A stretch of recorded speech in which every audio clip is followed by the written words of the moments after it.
Well, excellent turnout. Thank you all for coming tonight. So we're excited to have with us Kathi Smith to talk about her show, Time and Tide, which we're currently sitting in. It's a beautiful show. So just a little bit about format. So for everybody here in the gallery, just in case you ever can't make one of our artist talks, we stream them live on our Facebook page, and then we put a recorded version on our YouTube channel. So if you ever miss a talk, just go put in Green Hat Galleries on YouTube and it should be there. And if you are watching on Facebook and you want to ask Kathi a question, just type it in the comment section. But just do it when it occurs to you, because if you wait till the very end, there's a bit of a time lag, and we may not see it until after we end the talk here in the gallery. So before I turn it over to Kathi, just a little bit about her. She has a BFA in painting and drawing with a minor in art history from the University of Southern Maine, and an MFA in painting from the University of New Hampshire. She's an associate professor of studio arts and art appreciation at Husson University, and she also serves as their galleries coordinator and directs the visiting artist program. Kathy's also been awarded numerous artist residencies, including a full fellowship supported by the Joan Mitchell Foundation to the Vermont Studio Center. She's been a fellow and artist in residence at the Virginia Center for the Creative Arts, Weir Farm National Historic Site in Connecticut, and the Helliker Wahoughton Foundation in Maine. Her international residencies include the Alfred and Trafford Klotz Residency Program in France, sponsored by the Maryland Institute College of Art, and the Scope Art? Yeah, Scope Art. Sure. Artist residency in Greece. Next summer. There you go. That's right, yeah, 2026. Kathi practices primarily in painting and drawing, but also has experience in ceramics and printmaking, bookmaking, and also mixed media methods. And her studio is in Ellsworth, Maine, although if you look around at the titles on the painting, she spends quite a bit of time on the islands here in Maine. And with that, I turn it over to Kathi. Thank you. All right, thank you, John. Thank you, everyone. It's like all of my favorite people in one room. It's like so exciting. Thank you so much. Thanks to the gallery and to you all. Like, you're my people and the supporters that have helped me along the way. To my family, to my friends, and then, it's such a big community. So I'm really grateful to be able to do this, to be able to speak tonight. I'm really thankful for folks on Great Cranberry Island. Many of you are here, so that's super cool. And I also spend quite a lot of time painting on Monhegan Island. So the paintings that you see here tonight are all painted in those spaces. So I can chat a lot. I'm a professor, so I can stand in front of people and talk a long time. So I have a little itinerary for you. I'm going to talk a little bit about the inspiration for this work, the process. I'll talk about a few paintings, but I really would love to hear from you, so I want to leave some time at the end for questions. And, kind of tell you the story of how I got here. So, Time and Tide is the title, and if you read the artist's statement, actually the work is really born of a poem by Mary Oliver, and that started actually at the Virginia Center for Creative Arts like 12 years ago. I mostly paint plein air. I start on location, but at this particular residency I was stuck inside because it rained every day. And I had just taken this trip to Nova Scotia, so I started trying to make inventive paintings of Nova Scotia. And I happened to be around just incredible artists and poets, writers and musicians, and these writers just kept giving me books to read. And so I was reading Elizabeth Bishop, and then of course if you're a lover of nature, you're going to land on Mary Oliver, who I already knew. But so that started a whole wave of paintings from memory that inspired a residency on Great Cranberry Island, because I sort of ran out of visual cues. And I was like, I don't actually know what color fog is. So 12 years ago, I went to Cranberry Island, and I've been painting there since, mostly in the summers. And so I want to read the poem that inspired this show, and and then tell you the story from there. So the poem is I Go Down to the Shore by Mary Oliver. So I'll read that and then I'll get going. I go down to the shore in the morning, and depending on the hours and the waves, are rolling in or moving out. And I say, oh, I am miserable. What should I do? And the sea says in its lovely voice, excuse me, I have work to do. And so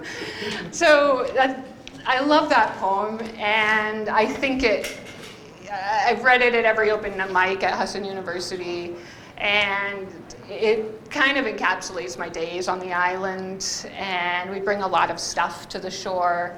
The tide goes in, the tide goes out, but I really think that she's speaking about time and tide, right? That we think that we have a sense of things and how they're going to go, and then the tide changes or the tide brings something new in.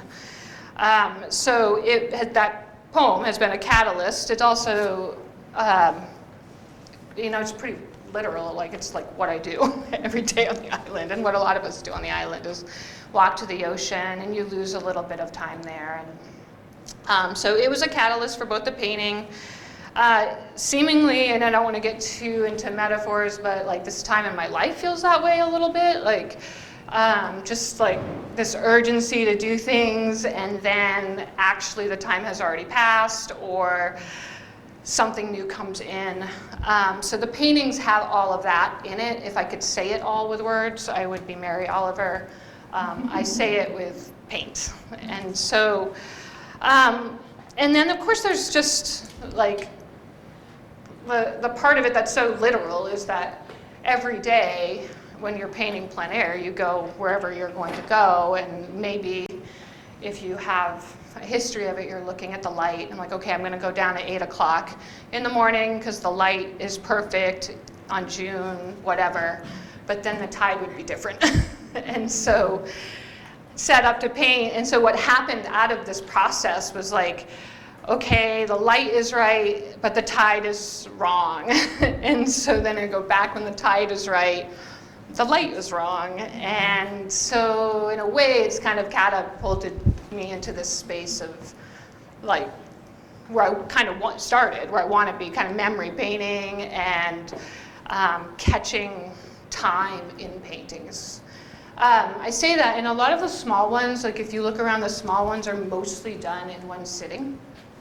But that's still a 3-hour session, right? So in some of them, then I'll go and work in the studio. And the larger ones, many of these actually were started on location and then brought to the studio, and then I would go back out and look at the space and the light and take photos as reference, but mostly work from my head. I don't generally work from the pictures themselves, but I take a lot of photos and I take a lot of walks. And my days on Cranberry, particularly, is where I spend most of my summer, are like early morning dog walk, studio, lunch, studio, dog walk, afternoon light, dinner. And so, like it's kind of fun. I mean, if you've spent time on islands, a lot of people here spent like a week on Monhegan with me.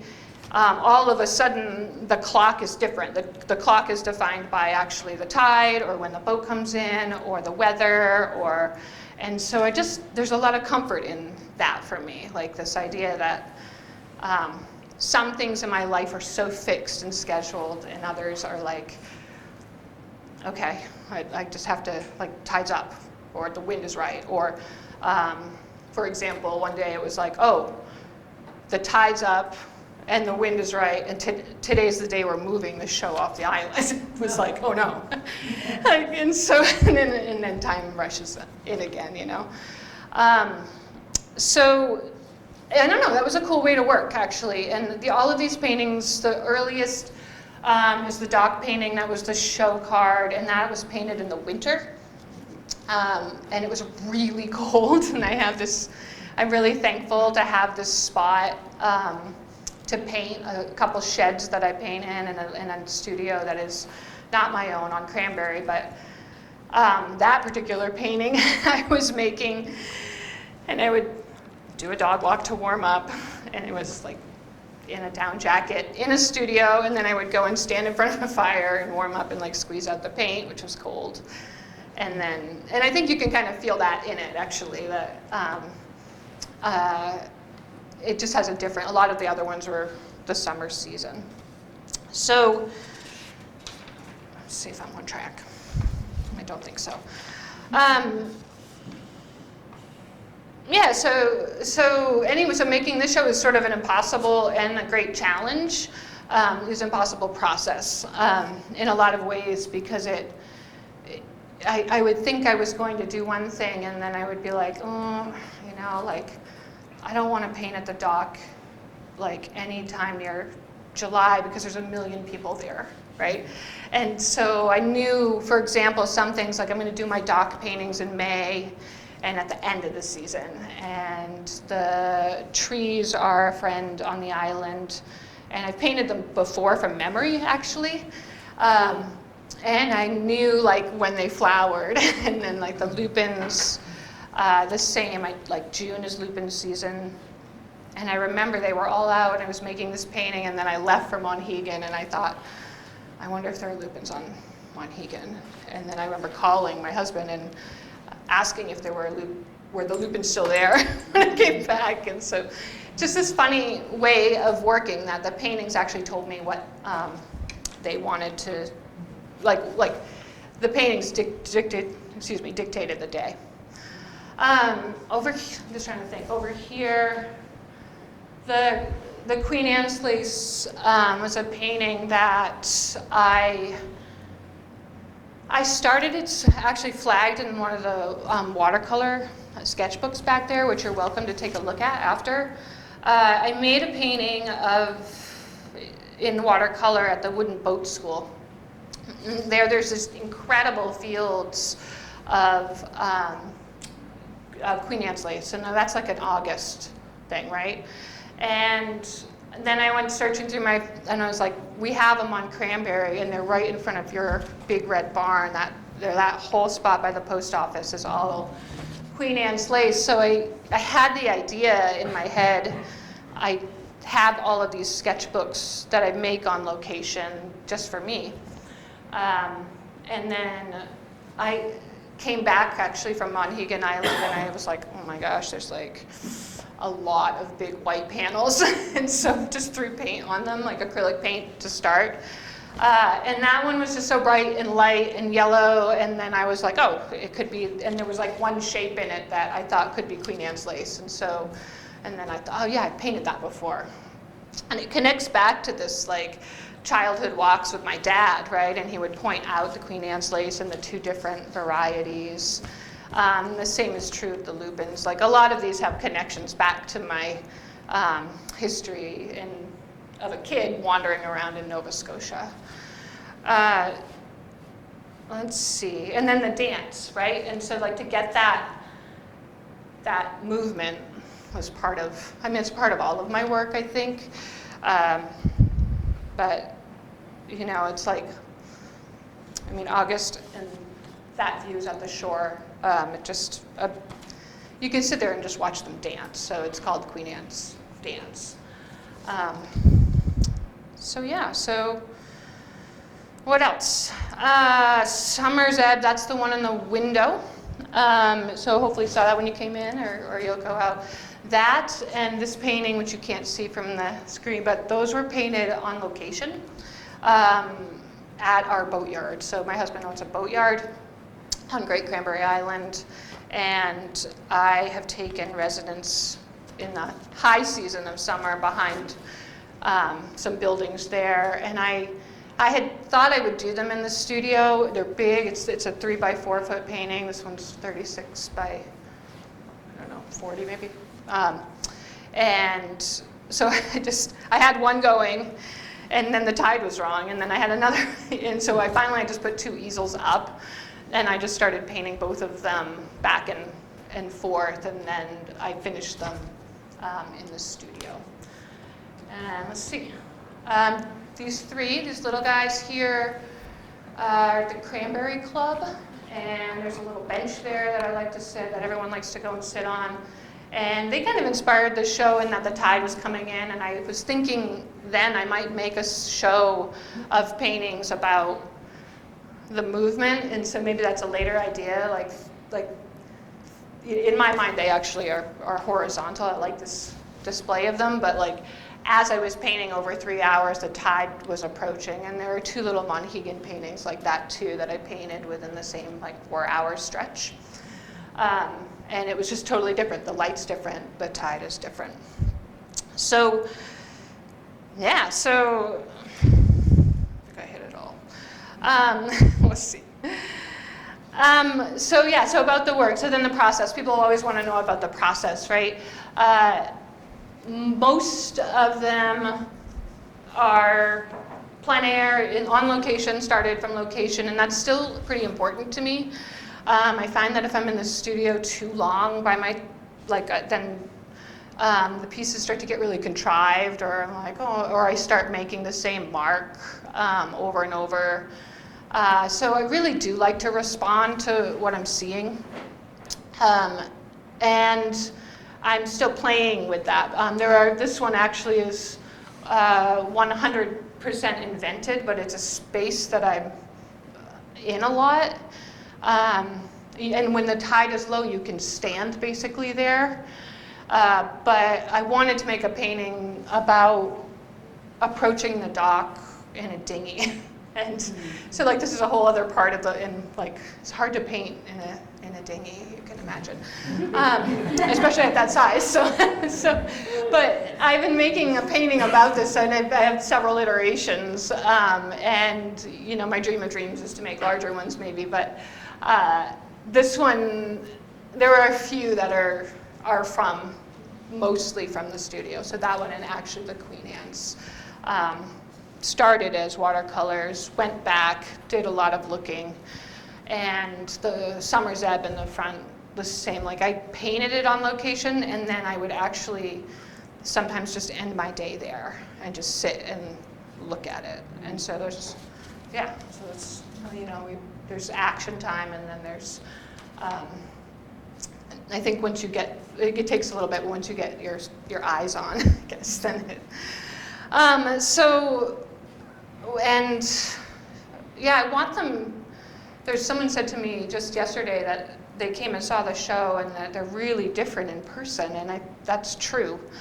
And I want that tactility, that's really interested in that. I think there's a ceramicist in my heart of hearts in my next life. So I really like to play with the paint and build up the surface and respond to that. And I think in a way, definitely that's lost once they're a flattened digital image. I hope that conveys this, a sensory experience, I guess. And so when I think about my paintings and I think about what they are now, I think that they kind of hit all the senses, and hopefully you can, in some of them, feel the wind, definitely the light and observation, but maybe sound even, or a tactility and touch. And and then movement. This was a very physical thing to create, the last bit of this. So I told you the story, and I'm joking and not joking about the tide and the dock. Like these guys know, it's literally always low tide when you're moving things up this dock, always. And so, but carrying these things around, and then the making of them is really physical. And so over the last 10 months, I would make a bunch of paintings, and then I'd take a week off and just and maybe make watercolors and just give my body a rest, because moving a 3x4 foot painting, even just from a car to a studio to a boat to is quite a thing if you haven't done it. And so that's also why they're painted on panels, because I found actually in the early days I was painting on canvas, which is a lot lighter, and two things happened. I was applying so much pressure on the surface that I started to dent the canvas, and then also just the logistics of boat travel, right? And like wind, I mean, no paintings are good in the wind, but so there are two things there, and I like that. I like that I could get really sort of like physical with them, because to me Maine is rough, and it's kind of unforgiving, and it's really beautiful, and it, you know, there's some hopeful that that's all there. And the last thing I'll speak to, and then I'll open it to questions, is just the color. A lot of people ask me about that, and they are quite abstract, and if you get close to them especially. And I think that's how I see the world. We had a great talk about it a few years ago, actually, at Cove Street. People ask me if I see these colors, and I do. Like, I think I do. You see them, right? And, you know, I mean, and then I tease them out, right? And so, like, those two trees, like, there's a point, I painted it in another painting, where they're, like, totally pink. And you're driving by, and you're like, it's like in someone's backyard, and you're like, whoa. And so, like, the color and the light is true to what I see, and then I bring it into the studio and start pushing and playing with color interaction. Because I'm just interested in that. And it's fun. It's fun to get, hopefully for you to, your eyes dance across this the way that I look at a landscape, is what I think of it as.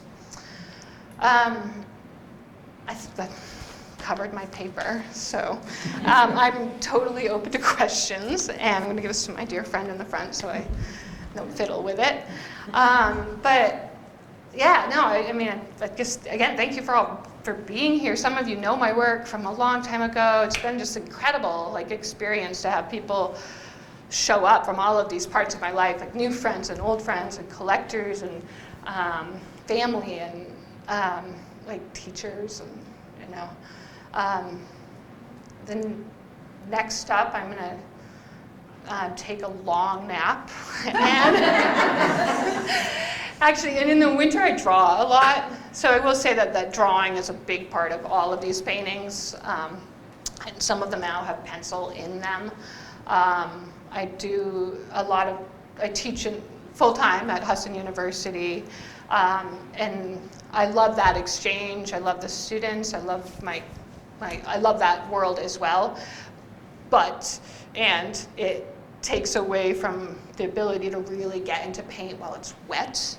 So I tend to draw a lot and make prints in the winter. And I have a few things going, but I'm excited to just play, and I hope that the next iteration of all of this is in Nova Scotia. That's my dream of dreams. That's where I'm going next, I think. Well, actually, I'm going to Greece first. But I get a residency in Greece, and I'm going to play in printmaking there, actually. But I'd be thrilled to have questions if anybody. Yes? So I need to go back to this dinghy.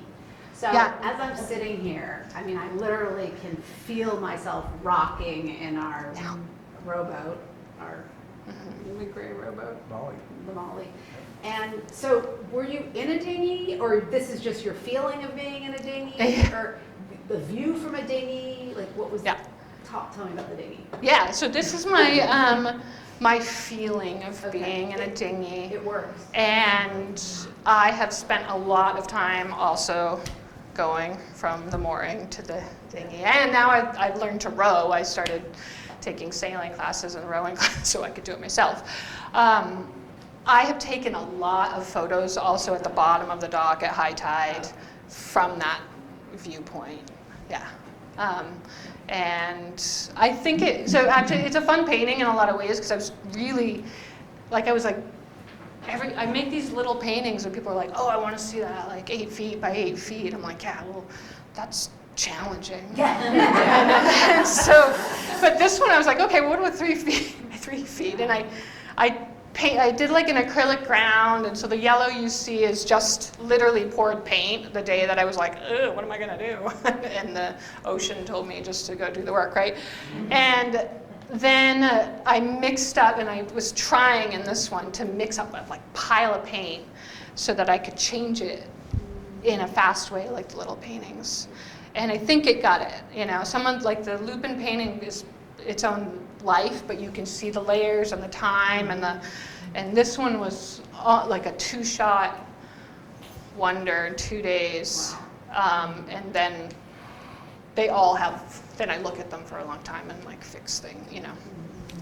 But it's a good question. I have not painted in the dinghy yet. I used to paint in a canoe when I lived in New Hampshire, but like that's like with fishing, you know. Yes? Are you moving toward working larger and larger? Because these are bigger than... They are bigger. I am. Yeah, I think I am. Yeah, it's like, I mean, I learned a lot in this process about it, and I have made paintings at this scale. We had a show, actually it was this night, it just came up on my Facebook, and I was in this scale, but I have panels that are this size or bigger in my studio, and so I'm trying to go in that direction. And I think actually, you know, I mean, my great loves are the abstract expressionists, and like those color field paintings that really consume you. So when I had this idea, I thought, wouldn't it be cool to have a painting that was so big that you were in it, and then it's like, the dock is like a monolith, you know, when you approach it. So yeah, I think so. But I think I'll also always make little paintings. They're part of the warm-up process. They keep things fresh, light. You can catch the day faster, that sort of thing. Yeah. Okay.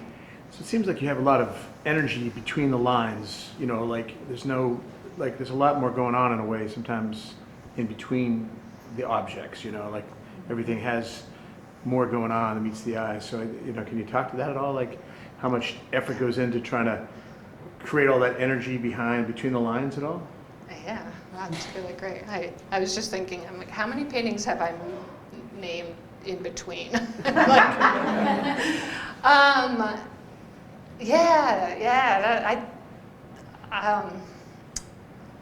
That's a great question.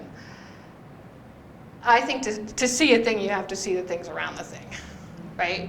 And so, much to their chagrin, my students just did this negative space exercise, and they were like, oh, I'm so confused, I can't, but actually to see anything, you need to see the spaces next to it.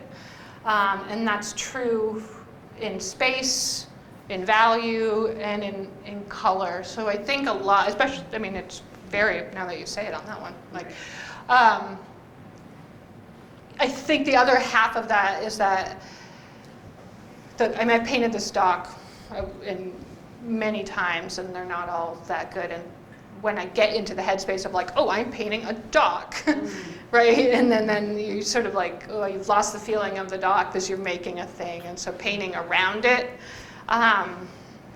somehow breaks me from the object, I guess. And actually, like, I actually just love abstraction and paint. Like, the painters I look at are mostly abstract. So I think that those are the, that little like that could be a whole painting in my mind. And so when I'm in those spaces, I'm lost enough to just be, I suppose, in flow state, really, right? Like, you're just seeing, responding, and doing versus thinking about, like, okay, this is the ladder, right? Yeah, that's a great question. Thank you.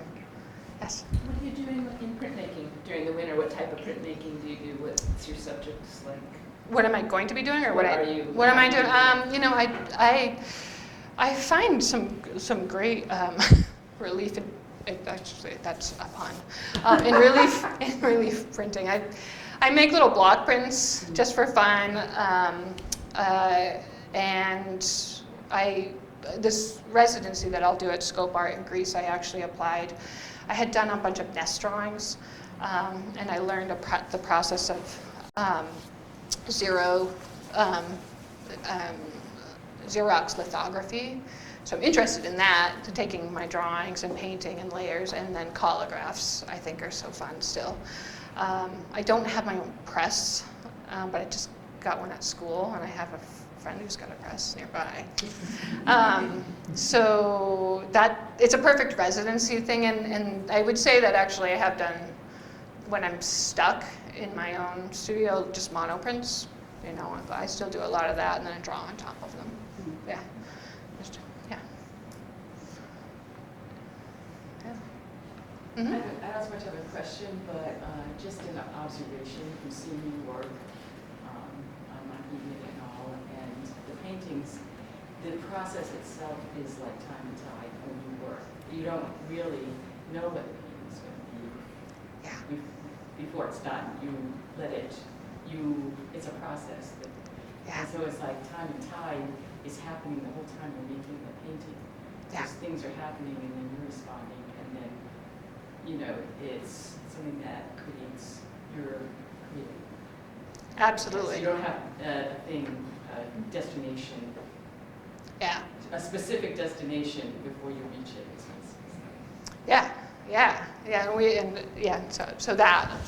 she could just. No, I mean for those people. About it. No, it's true, and just for like Janet and I have sat on a lot of rocks together and painted at the same time, and it is kind of impossible. You don't know what's going to happen, and literally the landscape is even if it's not water related, the landscape is changing, right? And I just remember you saying what a battle it is sometimes. It is a battle that's going on, and you're trying to win it. Win that battle when you're out there. Yeah. It's a lot going on out there. There is, and to catch it, right? Like all of the greats, but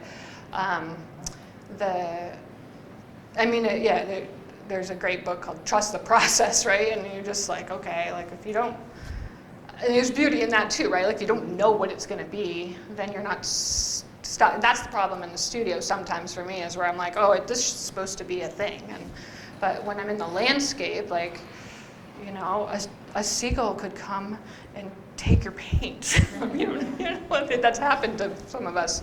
But also and what's so great about our time on Monhegan is it's a week of painters, and then sometimes we sit on rocks together and we're all making totally different things, and we're all kind of in this space of like, what's it gonna be, and that the hardest thing is to finish them then, of course, and you get and like actually even seeing them this way, like I cleaned out the summer studio space this weekend, and I thought, oh yeah, like we'll never be the same, it's sort of like that was a whole time, and then they get back to the studio or into a new studio, and it's sort of like, okay, now I'm just gonna lean on my teacher brain and like think about logic of drawing and color, and but when you're in the space, you don't know what it's going to be. It's kind of really beautiful.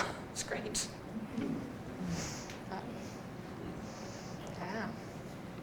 how do you know when a piece is done? Yeah, right, yeah. Well, here they are. They're framed. So.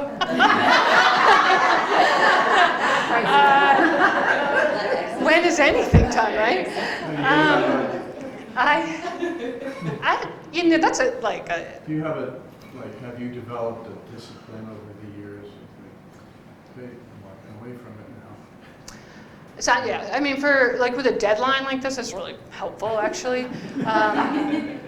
If they sit around in my studio for a long time, then they're sometimes I'll be like, oh, this is what it needed, But I have developed a bit of it, some of them I know, like just that was it.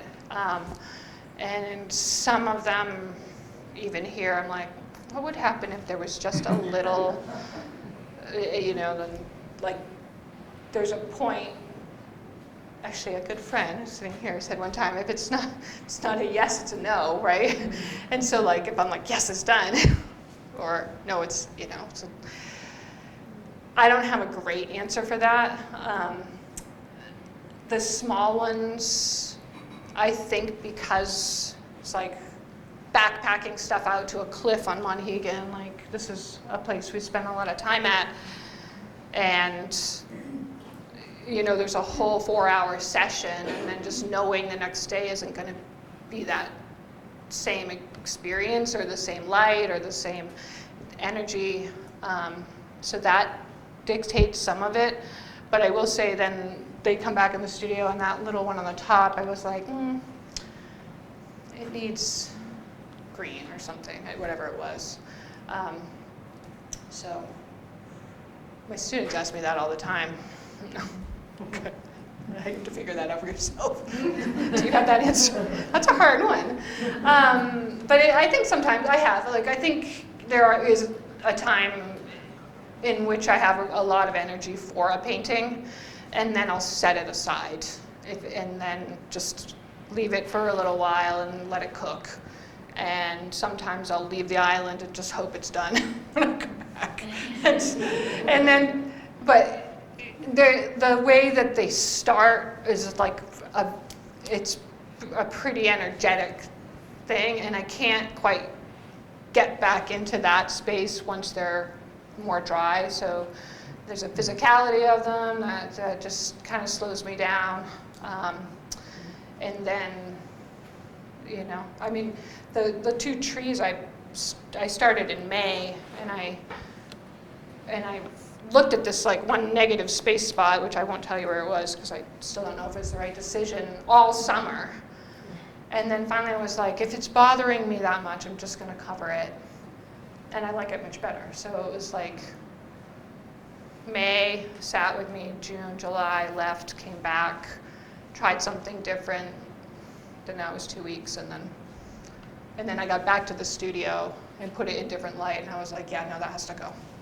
So yeah.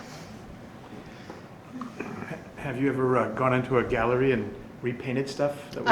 I have not. I've gone into a gallery and reframed stuff. No, I haven't. Put that on me first, I think they frown on that a little. But actually, the galleries are really good. Like, that's the really coolest thing about having a show, right? Is to see it all, right? I'm like one piece at a time or a couple of groupings, and now I can see it all, and I'm like, oh. And I right before it went up, I had this like panic moment of like, what if it doesn't go together? and so then I like put it all out in my studio to see it. And I was like, oh yeah, it goes together. Tell me, you know. But just anyway, this is where I start making those edits. Like, I won't tell you which ones I want. Yeah.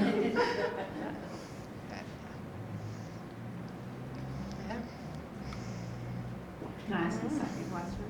Can I ask a second question? Yeah, of course. Yeah, Okay, yeah. Please. So those two paintings behind you, were they done on the same day? No. Okay. They weren't So the color, it's a similar palette. So Mhm. are you keeping the paint for the next day and then to have them be similar palettes, or it's because that's what the colors are there, or how does that work? Yes to all of that. Actually, I don't know who was at the opening said like, oh, well, those are obviously Mohegan, like the color's different. Okay. And so, yeah, I think once I get into the,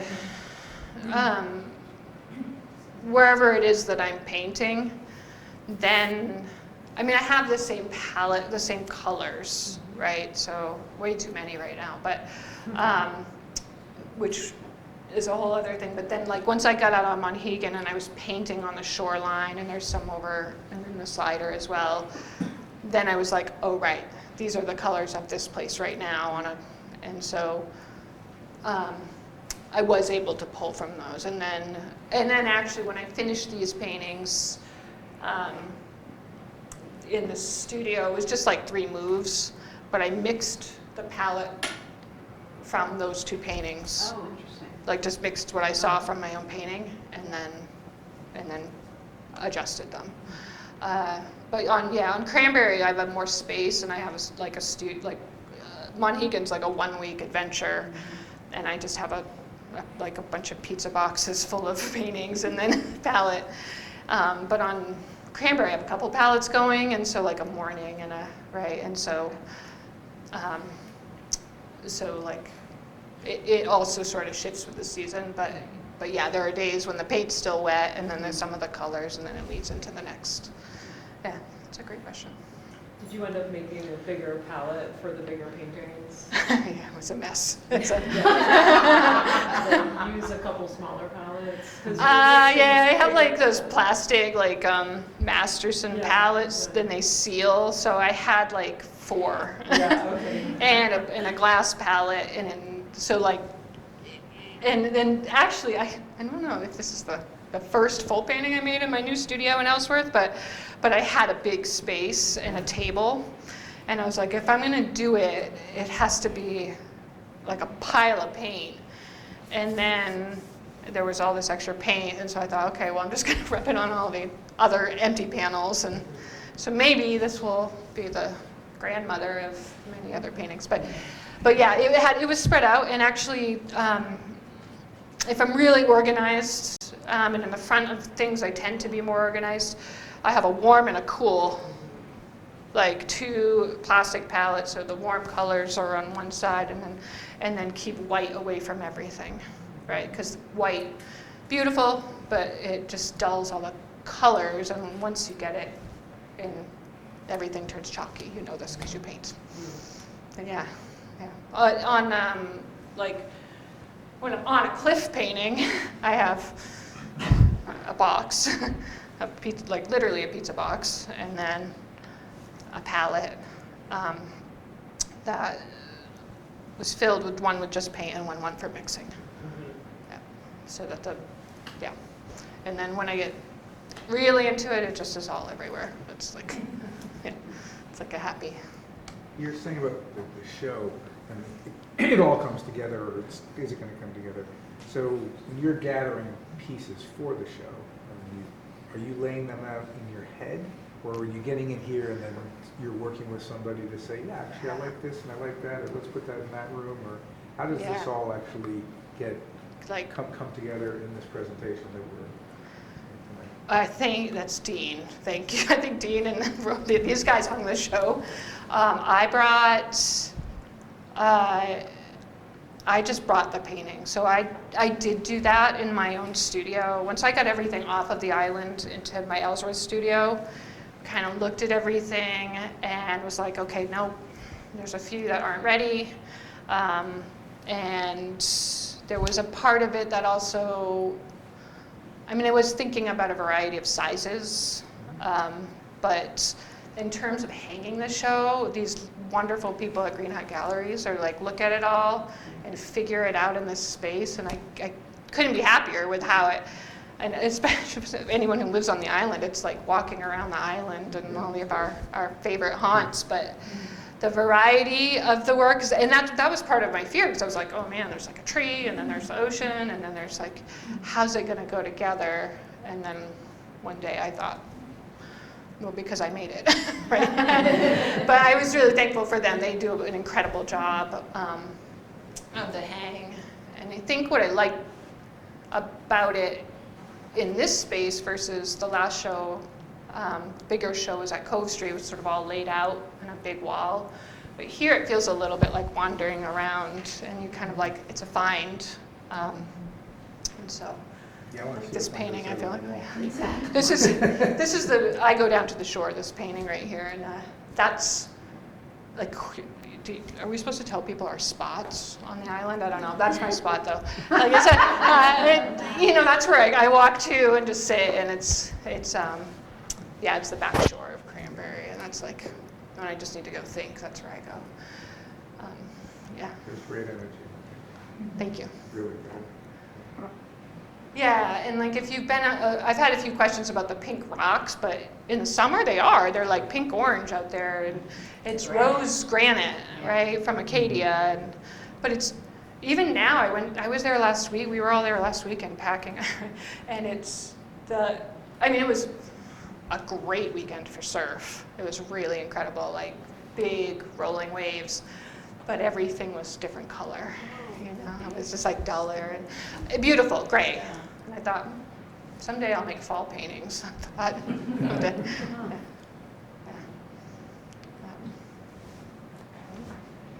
I don't know where are we at time-wise. What's your next project going to be? Are What's you my next? staying with this, are you staying with this motif, or you going to, does the theme continue? I was curious. Yeah. I'll keep doing this for sure because this is kind of my life right now. So it's and I have like an ancestral tie to the ocean. I need to be by the ocean to be okay, you know. But I do hope to paint in Nova Scotia. I probably have some people watching from Nova Scotia, where our family's homestead is. I'm hopeful to do that. I'd love to spend more than 1 week on Monhegan. You know, you get out there and just get into it, and then it's time to go. And actually, I think I make some good paintings because of that. There's an urgency that happens. And then I actually, like, in my heart of hearts, I just want to play a little bit in the studio and just get out of oil paint for a minute and just like mess around and do things that don't have any agenda, if that makes sense. And then the season will shift and it will be May, and then I'll be excited to go back out and paint in oil again. I think I'll draw is probably what I'll do next. How long will you be on Greece? You're on an island, it looks like. Yeah, it's an island. Yeah, I'm island hopping. Yeah, that's actually what I'm, that's what I wrote. Yeah, I want to talk to you about this actually. The residency is 3 weeks next August, and It's all printmaking? say, It's all printmaking? it's all printmaking. I mean, I think I'll bring watercolors, and I probably do mono prints as well. And I think I'll try to go earlier so I can, you know, get a month there. And I wrote, so back, this is a nice full circle. I wrote a plan to go to that residency I'm trying to figure out how to tell this story of this maritime world that lives in my head of Nova Scotia. And printmaking is layered, and you can tell stories, and it's graphic in nature. And anyway, so I think what I will do there is actually just play with what I find there to make these layered things and try to make prints and maybe small books about there, with this idea of like if I could make prints of fabric that I find there, but I am going to bring these nest drawings that I have been making all along. But yeah, so that's next summer, next August. So that's pretty exciting. Yeah, it's been a while since I mean, John listed a handful of them, but they were all many moons ago. Like, I feel like I've been in my teaching hat for a while, and now it's time to go explore. So. Yeah, it'll be good to go play. Do you prefer like stormy days to sunny days for your paintings? I mean, do you have a preference on weather at all that inspires you to paint? No, all of it. Do I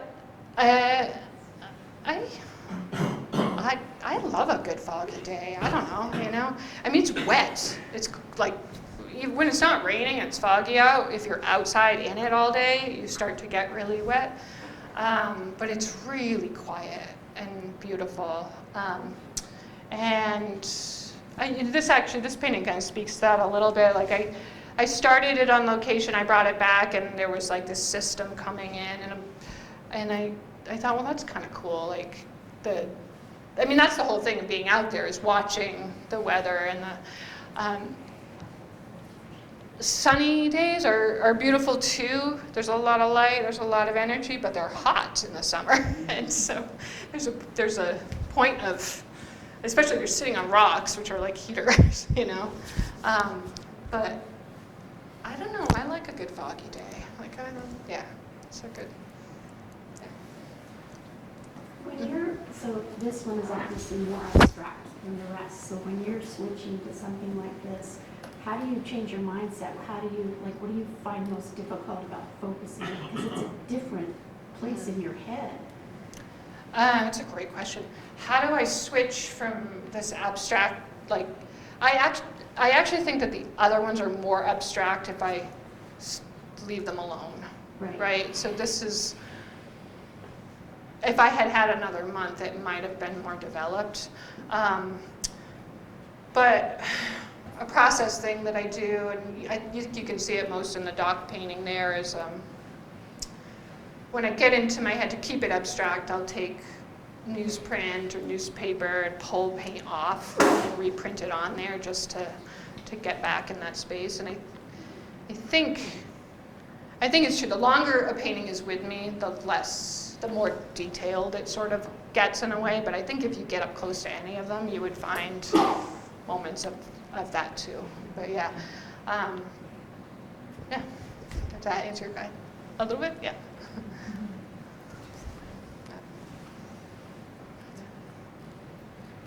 Yes, sorry.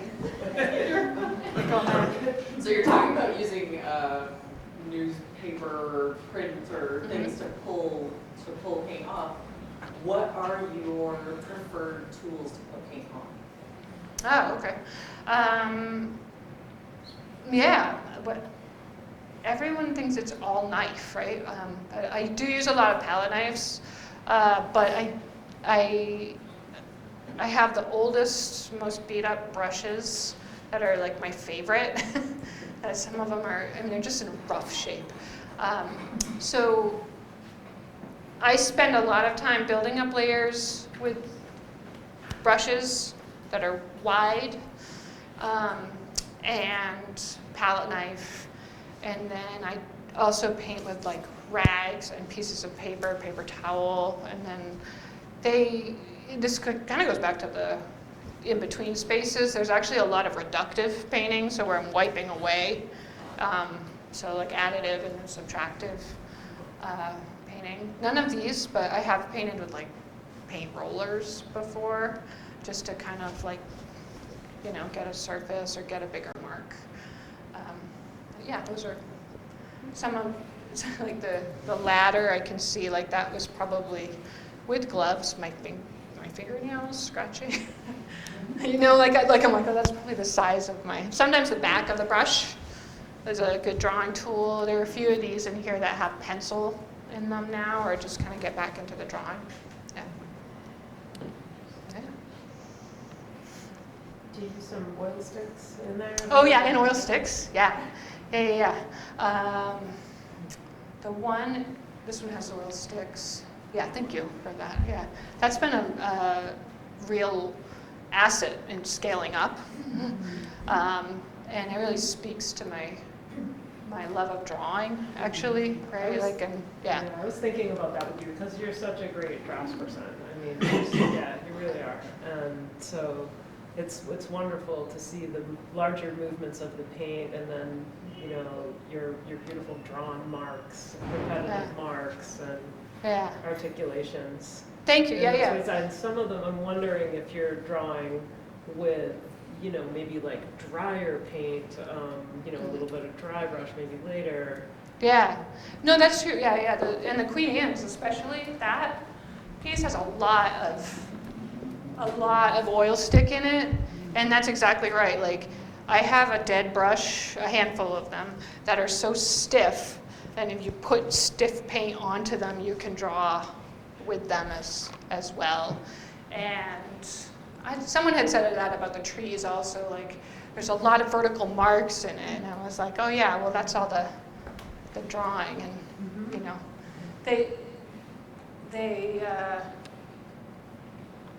anyway, then it became like an in-between space painting. It was all these lines, and I was like, oh gosh, I gotta organize. It's like, but yeah, drawing is really important to me, and someday I'd love to have a show of just the drawings. I don't think they're always undershown.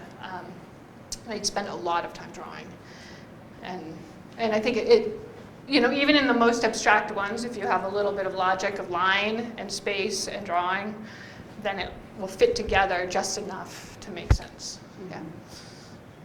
Are you doing, or have you dreamed of doing any larger scale drawings, or? Yeah, sure. Yeah, rolls of paper. I've done some big ones, like at residencies. That That's sort of like when you get to really play. And have done a lot of ink drawing, which I like quite a lot. And actually, some of the underlayers of these, when I was pouring paint, ended up feeling like that, like large-scale ink drawing, which is kind of fun. But yeah. And then I have sketchbooks, and I have watercolor sketchbooks that I'm drawing in all the time, and then I have drawing sketchbooks. And so it just keeps you active and looking, and yeah. Yeah.